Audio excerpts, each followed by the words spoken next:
It's a new year, which means new movies. So one of the most anticipated films of 2019 is Disney's remake of The Lion King. Everything the light touches is our kingdom. But a king's time as ruler rises and falls like the sun. That's going to be huge because we all love the animated version.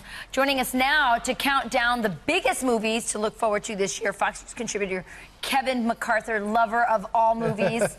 Kevin knows a lot. He knows a lot. So let's talk about Lion King really quick here because it is going to be huge, isn't it?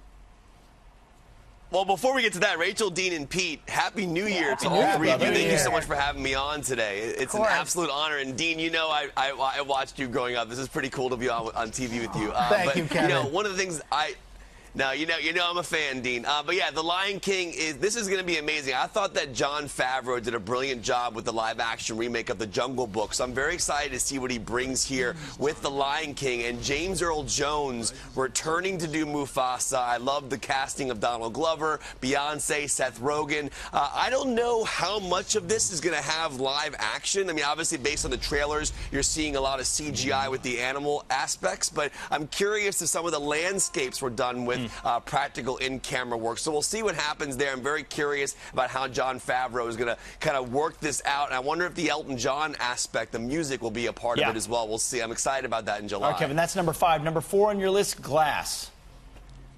Yes, I cannot wait for this. So over the years, I've been a big M. Night Shyamalan fan. I think Unbreakable might be my favorite movie of his next to The Sixth Sense. And then surprisingly, the movie Split was a huge surprise sequel to Unbreakable. And now we're going to get the third film in the Unbreakable universe. We have James McAvoy, Samuel L. Jackson, and Bruce Willis. I cannot wait for this film. I love M. Night Shyamalan. I'm excited to see him kind of return to the form that he had back in the 90s with those amazing horror films. All right, here's one that I'm really looking forward to, Kevin, and it's Us, directed by Jordan Peele. Now, he did a great job with Get Out. I saw the trailer for this thing, scared the bejesus out of me.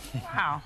I completely agree with you. When that trailer hit and you had that I Got 5 on It song playing and then it slows down. I mean, Jordan Peele, people call him a modern-day Hitchcock. He is really a brilliant filmmaker, and Get Out was a great movie on multiple viewings because there were so many Easter eggs put in throughout the film that you have to catch on to. I think Us is going to be the exact same way. You have Winston Duke from Black Panther, also Lupita Nyong'o. This trailer is very scary. I've watched it at least 11 times. I cannot wait to see this movie in March. That's the movie Us. Yeah. Okay, number 2 for you is The Avengers Endgame.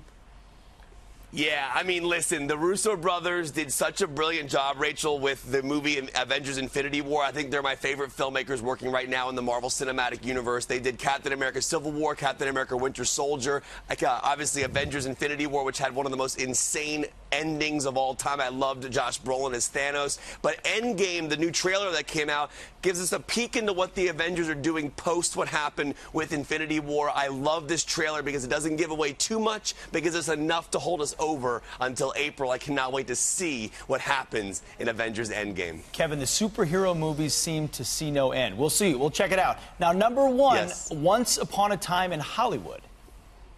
Yes, and there's no trailer for this yet. I'm a big Quentin Tarantino fan. I grew up watching films like Reservoir Dogs and Pulp Fiction, not as a young kid, but kind of in high school. And I just love the way he makes his movies, and I'm very excited to see what happens here. This is taking place in 1969 Los Angeles. Leonardo DiCaprio plays an actor, and Brad Pitt plays his stunt double at the time. It also takes place during the Helter Skelter, Charles Manson time period as well. So you have Margot Robbie playing Sharon Tate, and there's no trailer for it yet. So the photos you're probably seeing on screen right now are just Instagram posts from the actors showing their characters, but that's going to be an amazing movie. Lots of great movies in 2019. You have Shazam coming out. I mean, I cannot wait for Captain Marvel, Star Wars Episode 9, so I'm very, very excited about this year in movies for sure.